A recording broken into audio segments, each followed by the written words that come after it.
Well,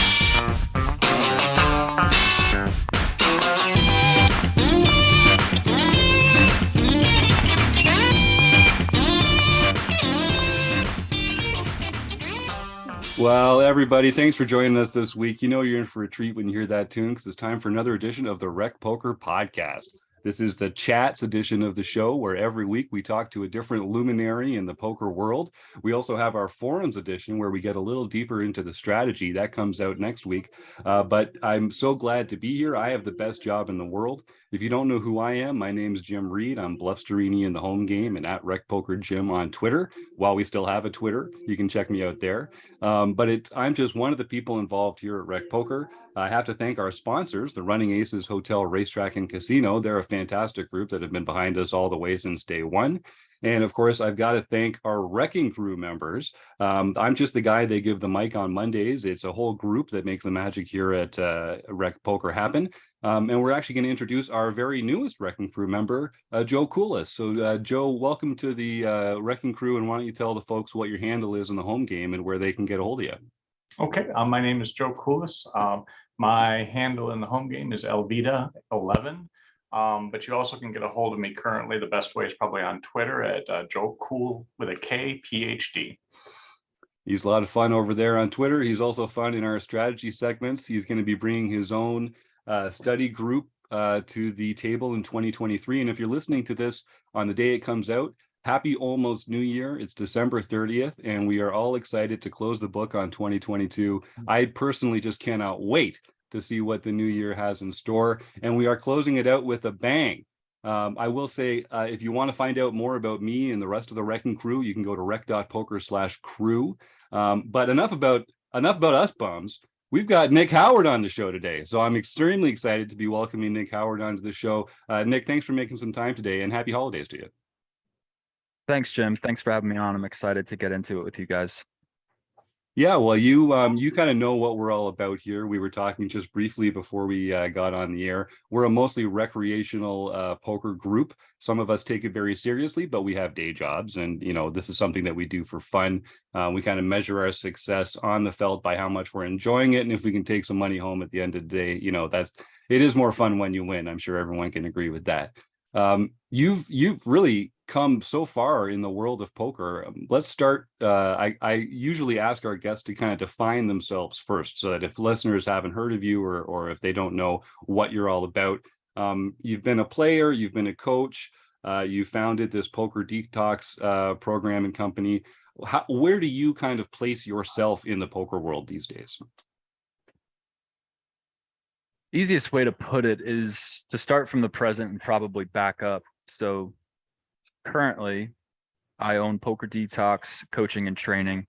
It is a organization of about 200 privately contracted players. Our mission was basically to offer real coaching in poker to anybody, regardless of their financial situation. To date, since we've really taken off, since you guys have probably even heard of us, we've done $10 million in contracted player profits over the last 3 years, which has sort of put us on the map as probably one of the highest performing staking companies in the industry.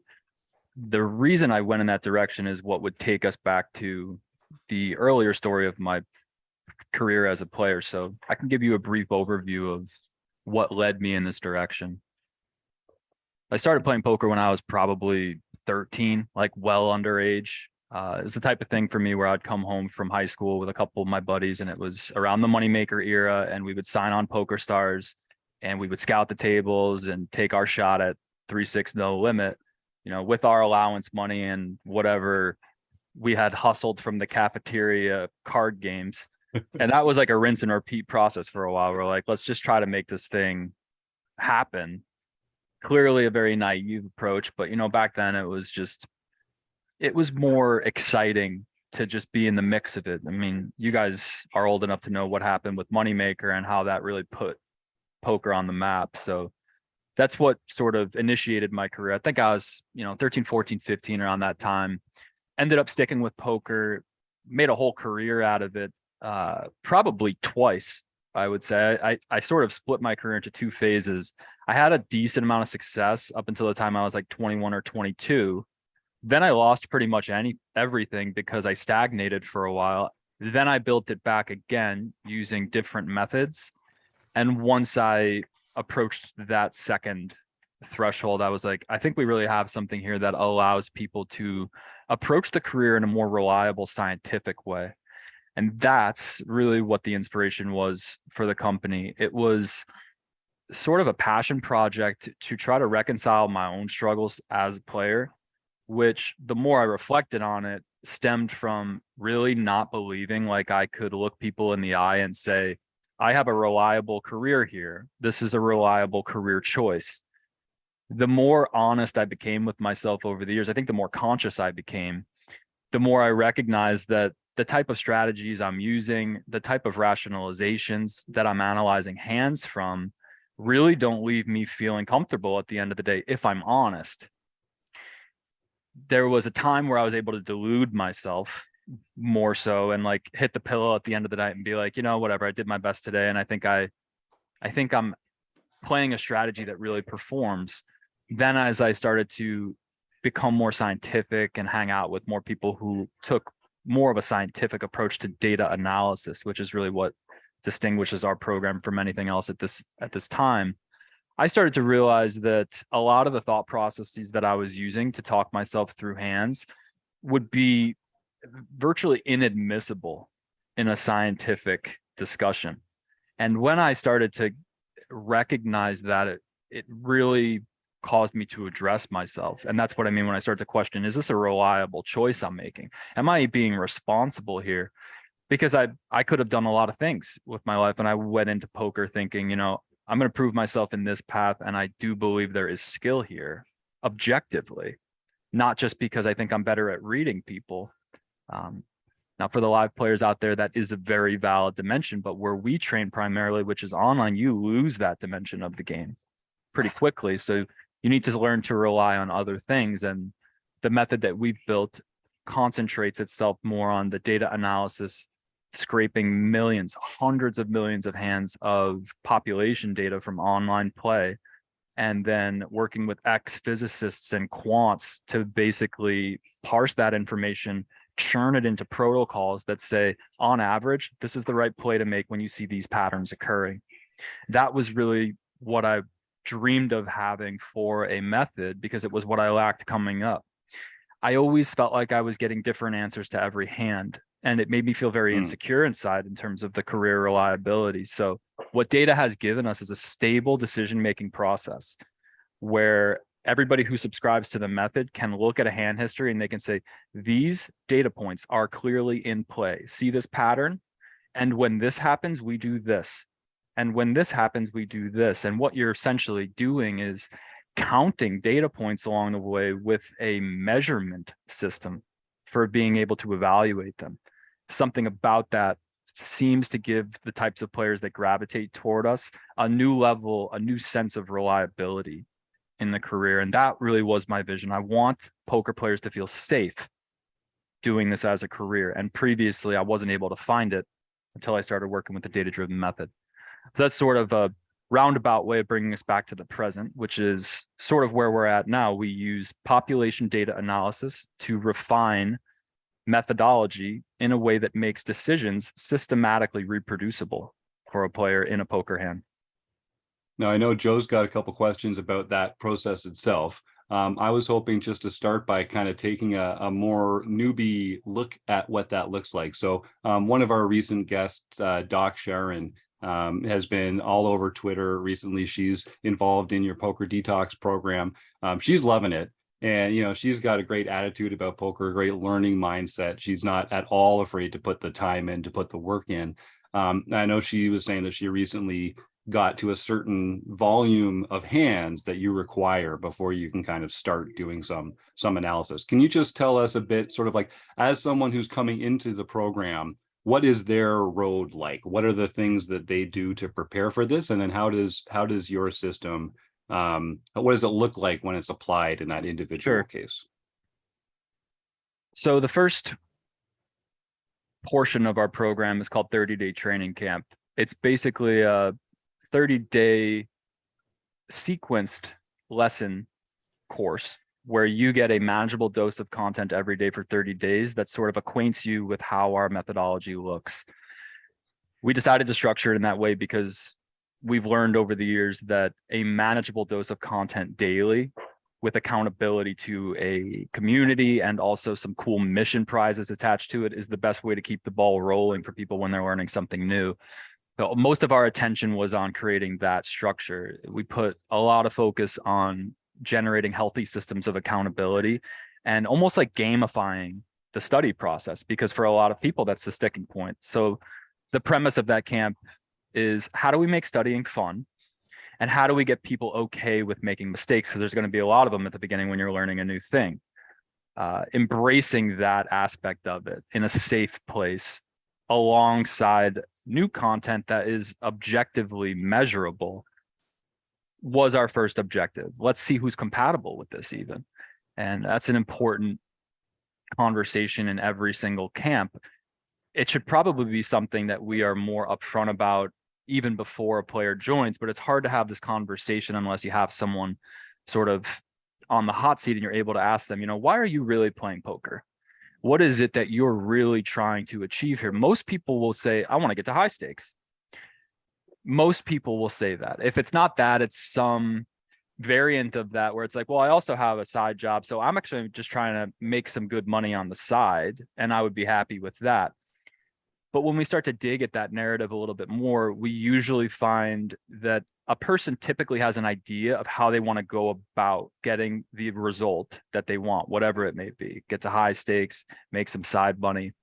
And that's where things get really interesting, because if you look at what most people have in terms of an expectation of the strategy that they'll end up playing that gets them these results, oftentimes what you'll find is they have this limit to how much they're willing to change.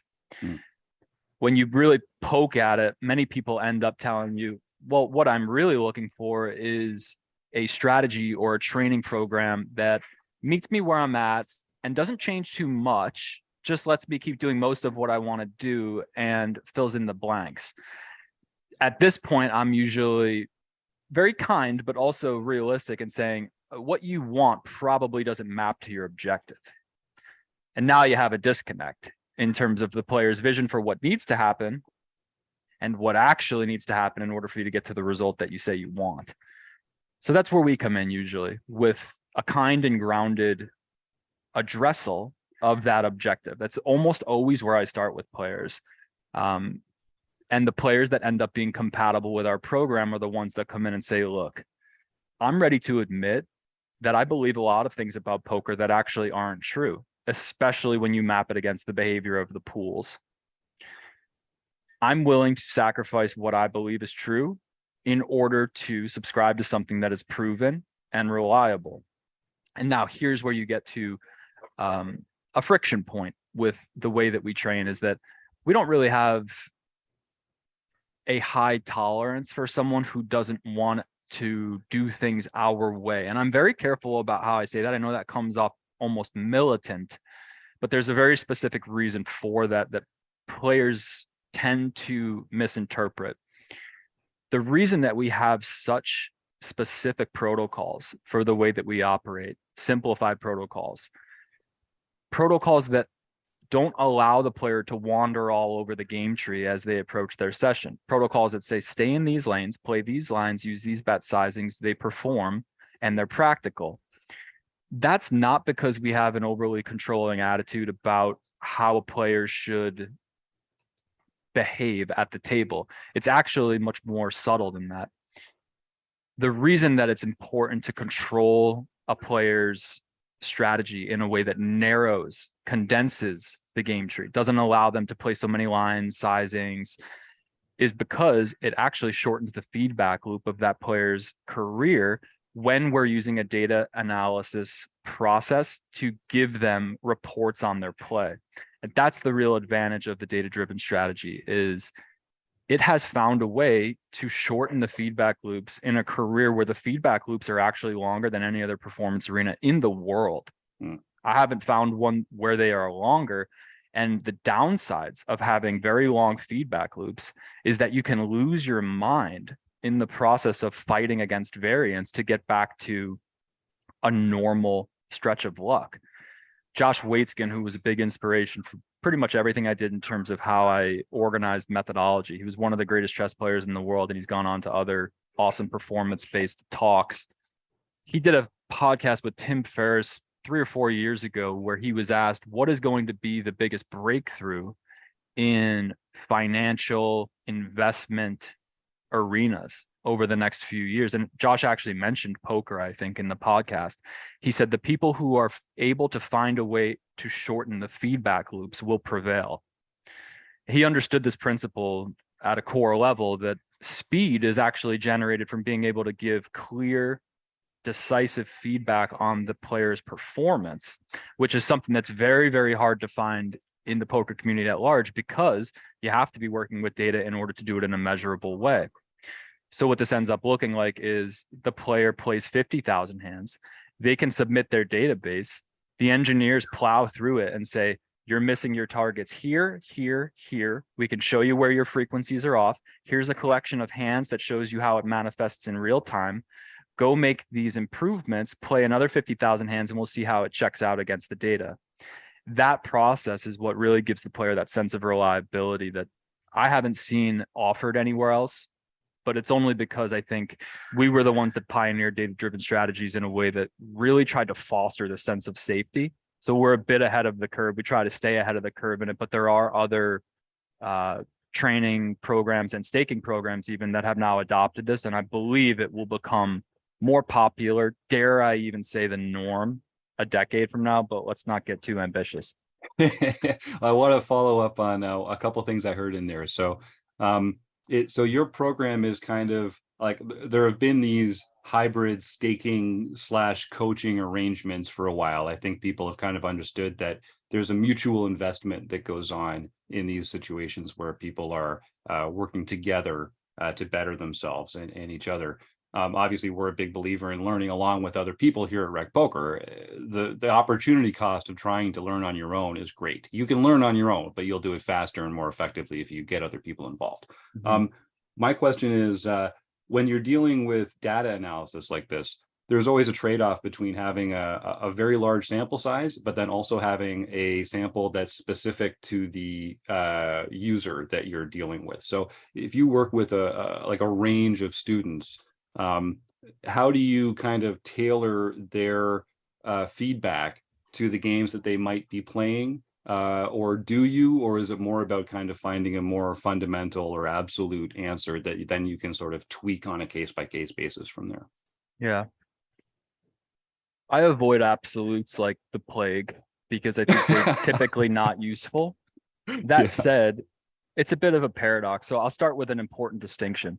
Live players, I believe, have much more wiggle room to justify different types of plays at the table than online players do. And the reason for that is the live arena lends itself to a interpersonal information exchange, live reads, live tells, as we've come to call them.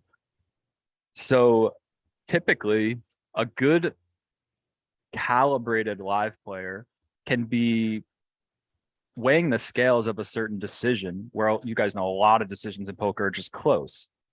In live, you can use live reads to sort of tip the scales either way. And that's something that still draws me back to that format more than ever now that I'm retired. If I'm going to go play, I'd love to just go play live. Because not only can I meet new people and sort of network, but I can also hone these skills of being like, all right, cool. So like, I don't study as much as I used to, but the blank spots get to be filled in by me paying attention to human behavior, which is just a passion of mine. So a really good fit there. So I always start there, which is that we need to separate live and online when we're talking about how to meet someone where they're at with a strategy. Live players, I always say, and even some guys who play online, they split their time playing live. I'm like, you can do your own thing live. I will never interfere because I believe in white magic at the core. I really do. But I don't believe in it in online poker. Not nearly as much, at least. And the reason for that is you lose access to that level of information exchange that you have. So then what it really comes down to is, in an online environment, is the player willing to on board with a system that's probably going to redesign their strategy quite a bit? But the advantage, like I said, is they're going to be able to get fast, systematic, precise feedback of whether or not they're hitting their targets. that's really the buy-in point of our course. It's like, we're meeting you in the middle here. We have a proven system that we know crushes if the player is willing to follow instruction. There is room for calibrating as you get to higher levels, and there certainly is room for navigating a specific online poker pool. Caveat here, they don't play that differently. From what we found, the trends of all pools are actually somewhat standard and stable. The thing that changes is, are you playing in an anonymous environment where your screen name is not visible, or are you playing in one where you have to be a little bit more careful about how you present yourself? It's kind of the way I put it. Like, when you're playing, an aggressive exploitative strategy, which is what we recommend as our baseline, on account of seeing that the data shows the pools have gaping imbalances. Think of this as sort of like a vacuum approach. If we were just going to play one hand for the rest of our life, we would go all out and exploit to the max. But once we add in the fact that we're going to show up to the same game with people who know who we are, we have to learn how to fly more under the radar with how we exploit people. So that's the real art of the strategy for players who play in known environments. But I'm not sure if you guys were aware of this already, that about half of our team plays on Ignition, Bodog, Bovada, and that is a semi-anonymous environment where basically you can sit down, play 50 to 100 hands, kind of go as hard as you want within reason, do whatever you want to the table, abuse the table, max exploit the table. And then by the end of your session, it's like you close your tables and the next day starts all fresh again. And nobody really gets this continuous information exchange that they can use to adjust. So, roundabout way of answering your question, but I think it builds context around how we sort of make distinctions between different environments. It's really about what level of information exchange is available here to the opponent. We started off with live, where it's like live tells is a huge thing. That means you get a lot of more creative freedom to use that. Then we've moved into the online environment where it's like, all right, so now we have to separate the anonymous screen name environments from the known screen name environments, because they incentivize us to monitor our own behavior differently. So that's the fork, basically, is you have your whole live section where it's like, do as you wish, white magic all day, in my opinion. Online, which is, if you're playing in a known pool, you got to play closer to balance than you would if you were playing in a pool where people didn't know your screen name, because it's just going to require you to stay more in line. Otherwise, you're vulnerable. Does that answer the question? So You're muted now, Jim. Great. Yeah, no, that was a great answer. Thanks, Nick. So I was just going to kind of follow up on the concept of the population tendencies that you talked about, because I think that that's something particularly recreational players don't really understand about human behavior. And particularly with the focus on GTO recently, that oftentimes is removed from the equation, right? There's just these general ideas of fold too much, bet too much, and you just got to figure out which. But what you're really talking about, if I read your pamphlet correctly, is that you're trying to figure out what the tendencies are that people don't always even understand about their own behavior in pressure situations, and being able to understand those variables and then use them effectively in developing the strategy. Is that a fair characterization? It is. And it's always easier to start just from the most zoomed out perspective. The free ebook that you're mentioning was a chance for me to give an overhead vision of what the poker environment as a market looks like from a bird's eye view. The more we zoom out, the more we're able to see with data analysis that the market has certain trends that, simply put, trend passive. When we measure the human behavior of the real player pools versus the solver behavior, which we now have the capacity to map and hold them side by side, what we consistently find as a common theme is that the solver tends to fight harder for the pot than the human player does. And so it leaves you with this macro framework that you're able to work with to say, okay, in general, people are too passive at the poker table. People fold too much. They don't fight for the pot enough. And what that allows you to do is start from a general principle that says, so how am I going to gear my strategy in a way that exploits that? I talk about risk tolerance enough because I think it's actually probably the most important indicator of a poker player's success. if you think about why it might be so important in context of the way the market leans, now that we know that aggressive players have a structural advantage just because they're entering a market that trends passive, that should be potentially one of the things that we pre-select for when we're looking for a player who might have a high performance ceiling, because it's extremely hard to get a player to overcome the psychological biases that cause them to trend risk averse. This might be one of the hardest mindset constraints to overcome. And it's one that I work pretty diligently at to try to remove early on in a player's contract when they come onto our team. Is sort of like, I'm getting better at creating a catalog of concerns that players have presented with before, where they're like, this is really why I'm not comfortable putting money into the pot, or maybe it's this. And we sort of systematically go through, break down the rationalizations that are occurring until hopefully there's no concerns left. And then the player has a choice. He's like, wow, my pre-existing framework isn't that logical. I'm avoiding putting money into the pot because I have a cognitive bias that all humans seem to be up against, which is I don't really like losing money. In fact, the pain of losing money is actually greater than the joy of winning it. Mhm. Joe, before we were getting started, you mentioned that you were really interested in behavioral economics. And Patrick, my brother, who created most of the pre-existing course methodology for Detox, he's an ex-physicist who modeled the course pretty closely after a lot of the information that he found in the book, Thinking Fast and Slow. I think it's Daniel Kahneman. Correct. And a lot of the frameworks that he took, in fact, he just wrote a really brilliant article. I believe it was called either The Three Pillars of Poker. That's definitely one that touches on the concept I'm addressing here, but also he wrote one on risk aversion. And he found out that like, it's really, really hard to feel like you're ever winning in poker because you're constantly putting money in behind. If you're playing the pot odds game correctly, it's always that like you're putting money in and it might be profitable, but you're not going to win half the time. That's just the nature of the game that we're in. And so it leaves this impact on the mind that makes it feel like we're always losing it. And so he's able to basically quantify what type of ratio you would need of wins to losses in order to feel like you're actually winning.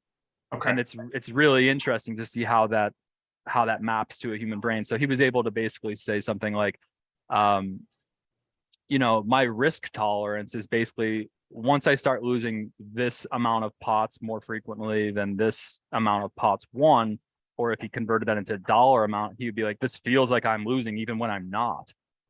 So it's really that type of bias that you're trying to combat at the root when you're training a professional poker player. I always start there. I've thought of different frameworks that you can address it in, different strokes for different folks, but you have to understand that core principle if you're going to be a good poker player, that we are not here to win the pot. And we're certainly not here to try to outguess the opponent each time.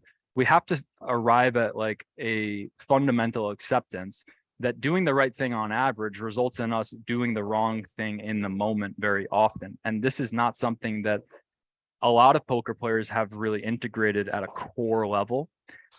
And it's not until you do integrate it fully that you're able to play without this level of risk aversion, this cognitive dissonance that asserts itself as passivity. That's what the market is truly up against. And I don't go there often with that deep of a take, because it is a very clinical take on what we're actually dealing with when we zoom all the way out and look at the behavioral trends of a market. But I think it is consistent with what we know about psychology across the board, and we just happen to see it assert itself in this environment that we call poker. Well, it's an interesting, if I can follow up, just kind of comment on what you said, is that, poker is essentially a math game melded to a psychology game, but it, like you said, it's not reading tells, it's not souls, it's understanding how humans will behave in a variety of settings. And I think to bring it back to the recreational player, because most of the players on the site that are watching here are not going to go on to be able to put in 100,000 hands. I've been playing for 5 years and I'm nowhere near that. It's very difficult to actually see those improvements over behavior that you get in the long term. in the short term, and all they can see is their buy-in for the session going down. Yeah. And I think that is something that a recreational poker is going to struggle with. So I guess as a follow-up question, if a recreational poker wanted to be a part of your program or to kind of learn these particular aspects, how would they find ways to, in a shorter time span, to see that they're having benefits given using a particular strategy? The realistic answer is you cannot see fast benefits unless you're putting in minimum volume to allow yourself to get statistical feedback. And that sample size that would be required to get legitimate feedback is more substantial than most players are probably willing to admit. A live poker player, I mean, first of all, you guys can't even track your hands.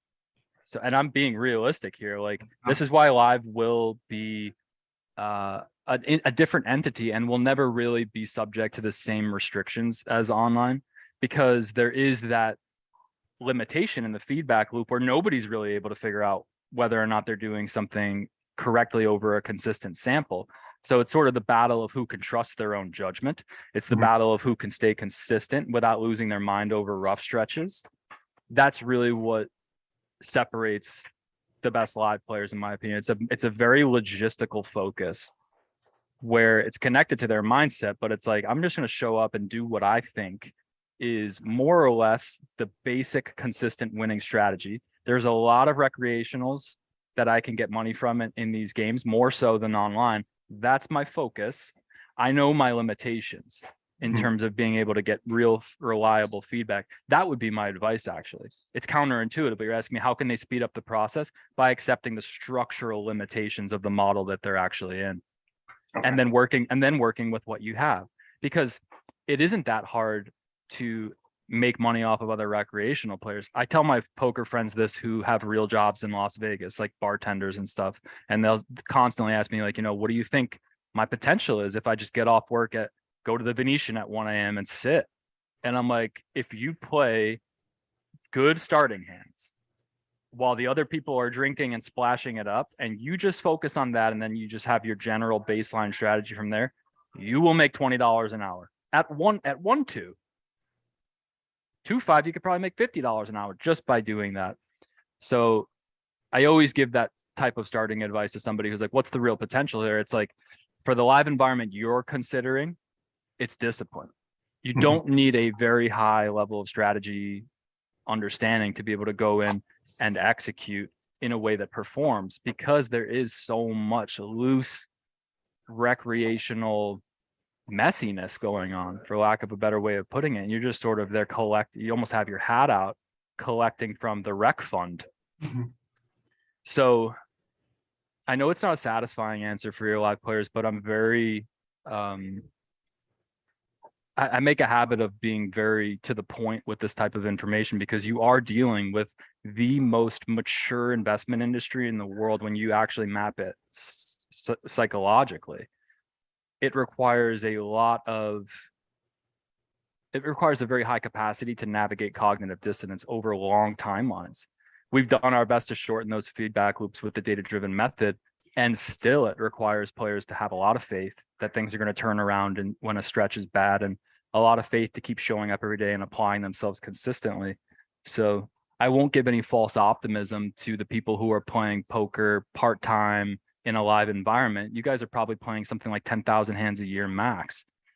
The range of outcomes that you could experience over that type of sample is immense.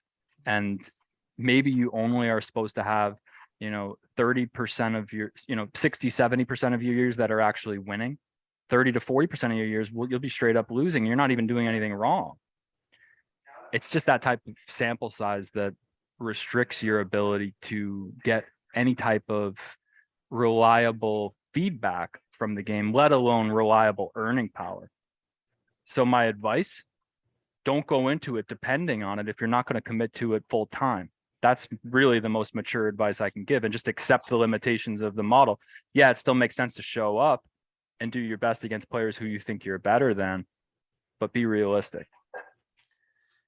I'm just going to step in real quickly and define a term you've used a couple times, which may not be common, which is the concept of cognitive dissonance. For those people who are listening who aren't really aware of that term, it's basically the idea that you have this dissonance between something that you're doing and a negative outcome for yourself, and the mind wants to really make those equivalent, and it can drive people to make bad decisions in investing and poker playing by causing you to say, well, I must be doing the right thing because I do it so frequently.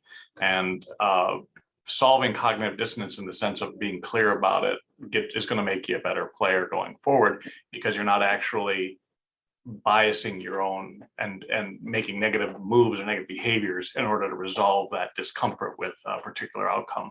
So I may be playing well, but I'm losing money, so therefore I need to fix that. So I will play differently in order to change the dissonance, which doesn't always work.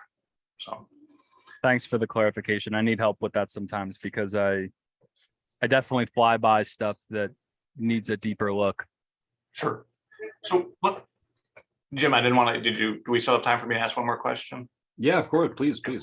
So one of the things that also was struck to me about was talking about the alpha and the beta kind of mindsets for things. And, when you come into poker, particularly as a recreational player, oftentimes it's like a naked aggression means, I'm going to show how big a person I am, and I'm just going to muscle everybody underneath the table, which really isn't how aggression is in poker.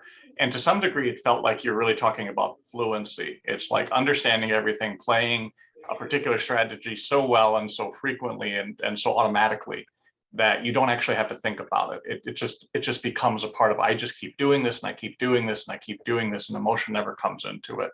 Is that a fair characterization of what you were saying in your pamphlet about how players should come to the table? Yeah, and I think there's two ways to distinguish that framework. I made it as clear as I could make it that I don't particularly like the associations with the alpha beta framework. I think it's trended toxic in our current culture, but I do think it leads towards some useful classifications of the demeanor of a competitor, which is why I chose to go with it. So two distinctions that I would make is like, we could talk about just like the brute force aggression of a player if we look at their behavioral patterns in poker in terms of frequencies. Mm-hmm. Like if I stripped a person of everything that you associate them with, and I was just able to show you their database, and I could say, look at these frequencies. This is what this player looks like behind the scenes. If you actually strip it all away, I would say that there's strong correlation between the alpha demeanor and more aggressive frequencies. They fight for the pop more. This is also putting them closer to alignment with optimal play, because we know the solver, for lack of a better way of putting it within this framework, is quite alpha in terms of how much it fights. Then from there, the other quality that I would say represents an alpha quality to me is the ability to conceptualize time and actually lengthen the time horizon in a way that can align the behavior with something that's more mature and consistent in its approach. Oftentimes you hear like the marshmallow test that they give the children to see if they're able to like delay gratification, and it's supposed to be a key performance indicator for like investment maturity amongst other things. But that's really what we're looking at here, is like your ability to conceptualize time and get into harmony with time in a model that the mind really does not want to agree with every step along the way. To me, that's really what like the alpha trait is. And like some people have it and some people don't. And the way that you see it manifest, the clinical framework that I've been using to help players lately is like, it came from a psychology talk that I listened to. It might have even just been free Twitter advice for those of you who don't follow psychology stuff on Twitter. There's a lot of great stuff that you can dig into. This particular therapist said something like, all good psychology work is just about identifying the zones in which a person is extreme in their belief system and moving it kindly back to a secure zone. Mm-hmm. And I was like, isn't that such a great first principle to express every single thing that someone is up against when they're getting anxious or neurotic? And you can identify these things happening in poker players, specifically when they're on downswings. It's like they feel like they need to change so much at once, and there's this urgency behind it. And what do I do? Do I change this thing or this thing? Oftentimes, the alpha mindset or the secure mindset is just much more like, no big deal. This is just noise. This is variance. We're going to stick with the program. We're secure here. We're not going to overreact. That's really the energy that I feel behind the alpha mindset, is like, it's just non-reactive energy. And it really takes that, if you're going to play this career long term, in a way that's mature about it and understands the ebb and flow of variance. I think it's probably the biggest distinction in separating a high performer from the rest of the pack. So I'm going to let Jim jump right back in. And again, just because this is kind of the role I was hoping to do in rec poker, when you looked at the marshmallow studies, a lot of them were done in, I believe it was San Francisco originally, but or maybe it was Stanford. Originally, I thought it was a characterological aspect. It was like something built into somebody to be able to put that off. And those studies more recently have been shown to not really hold together very well. And so, to your point, but not that it's not important, but the ability to do it can be something that can be taught rather than something that's innate to the individual. So. I won't argue with it. I make way more money if that's true. Please let it be true that we can train risk tolerance. Well, delayed gratification is certainly risk tolerance is more amygdalar. And so people have varying different degrees of that coming out of the womb. And I think for some, it can be much harder to mediate that. But psychologists, we make our money by, as you said, moderating that to a degree that is manageable for them. And so if you can teach a player to reduce their anxiety at the table, then they can be more fluent in terms of the strategy that they and the A game that everybody talks about. It's a great point. They're actually more connected than they seem to be, because by helping them relax, usually you put their nervous system into more regulated states and they can actually increase risk tolerance naturally. So Jason Su is probably a good connection. You guys had him on recently, and like, that's really where his method overlaps with my performance method. It's just like, how do we work with how you're feeling immediately? Because we can, stack performance benefits right then and there. No, I love that. Well, Nick, you've been really generous with your time. I've got one more question to take it right back to the recreational streets. And then I know you're going to offer a discount code for our members, our listeners, to come and sign up. You've got a new course coming, so we'll talk about that. My last question is, so I think at Rec Poker, we know where we are in the poker world. We're not pros. We're not trying to play professionally. We're not going to be the most experienced player at the table, but we're going to be more thoughtful, more studied, more savvy than a lot of the other recreational players out there, because we take it seriously and it's more fun when you win. We've talked before about how, if you're at a table of 9 players, there's going to be some players there that are better than you and some that are worse than you and some that you're kind of equivalently skilled with.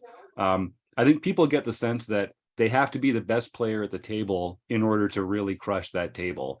But the truth is, as you've alluded to in the past, that really playing against the worst players is usually your biggest source of profit. The pros, they mostly play defense against each other. They're kind of in a reciprocal chip trading arrangement, just because neither one's making bigger or more mistakes than the other.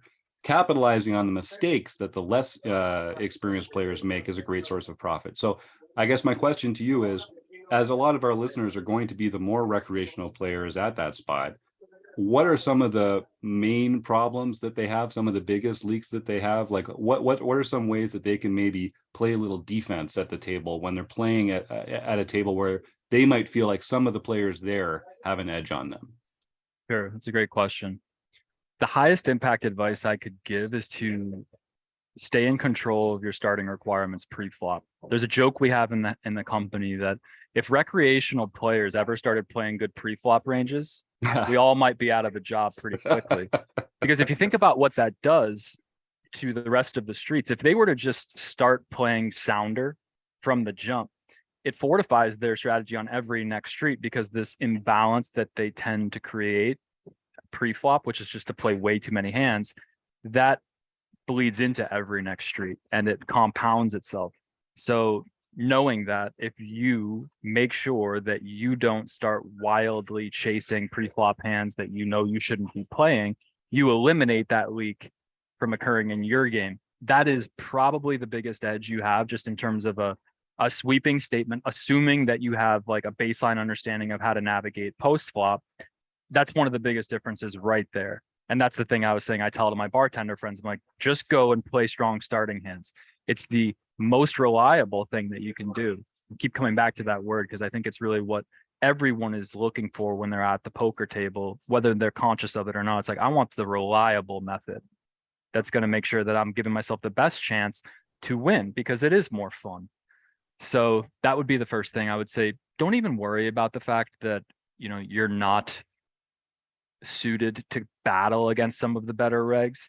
Again, take a realistic approach. That's what they do for a living. They're going to be in there. They're more calibrated. Try to just play your standard game and don't deviate that much. It's okay if you find yourself needing to bow out of pots against them. It's okay if you're a bit too passive against the best players in the world or the best players at your game. Because remember, they make as much money as they do because they know where to be aggressive and they got really good at it. This shouldn't be your objective. To your point, Jim, the biggest perspective shift that you can have is that you can be the third best pro at the table, but you can have the highest win rate at the table if you're the best at exploiting the recreational players. And this is something that we got really good at with our method. And it's sort of what we're known for. We have the most profitable recreational protocols in the world because we've scraped the data and said, this is how they behave. Just to give you guys a pretty big takeaway from the data, it's no secret at this point. Recreationals, fish, I don't know if it's appropriate to call them that, but we use it sometimes.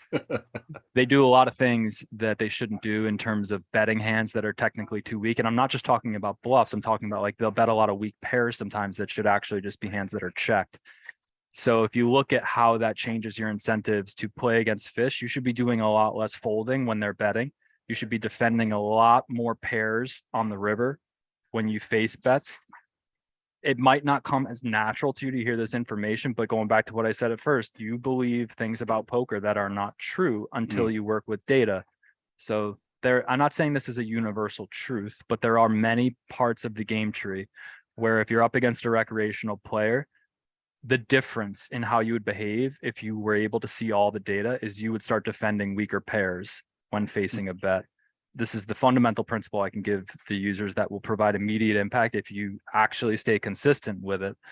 But oftentimes, you know, we hear people say, I did it a few times, it didn't work. And it leads to stuff I post on Twitter where I'm joking and I'm like, you know, every 6 seconds a player gets called by bottom pair and he changes his entire strategy.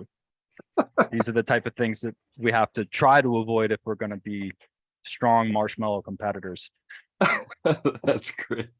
All right. Well, you've got a new course starting in early January. So I think if folks are listening to the show when it comes out, they've got a week or a little less than 2 weeks to get involved. Tell us a little bit about what that course involves and how players can get signed up for it and to get more involved with it. Sure. It's a crash course in motivation alongside 30 days of lesson content that are manageable. 30 minutes a day, something to get you rolling in the direction of feeling like you're gaining momentum and actually building your knowledge of the game. We use a data-driven method. It may not be something that most of you are used to, but we do see it as very useful in terms of balancing whatever framework you're already using.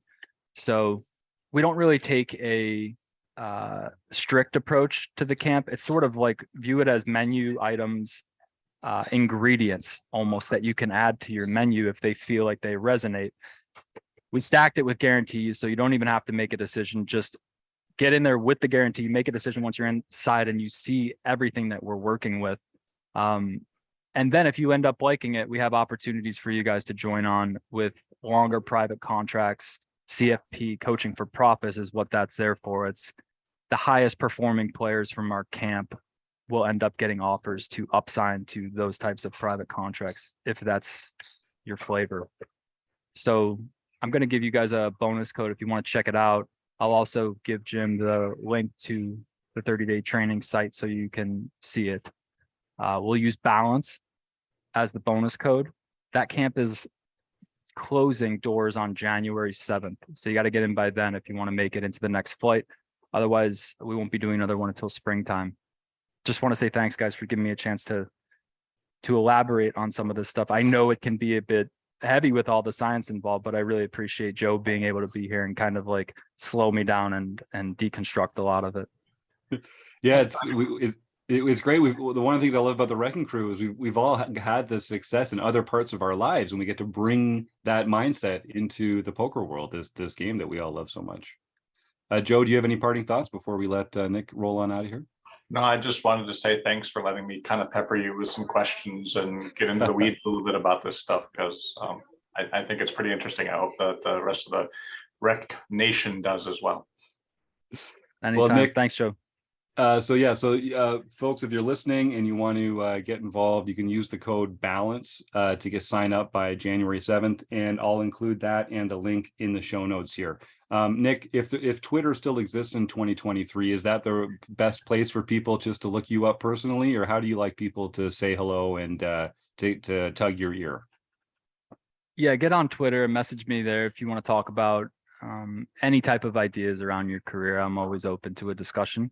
And other than that, get subscribed to my newsletter. I'll give you that link too, Jim. Just a ton of free content, and only members of my newsletter get access to the free webinars that I do every month. That's a space where you can just pop in and be like, here's my biggest career question, and we just go straight to the root. It's actually my favorite format right now, and it's a really fun time. So check it out. All right. Well, Nick, I hope 2023 is a great year for you, and I hope we get a chance to talk again real soon. Thank you again for coming on the show today. Thanks, guys. Merry Christmas. Happy holidays, man. Take care. All right. Well, I know we've been looking forward to that one for a while. Nick was kind enough to come and share some time.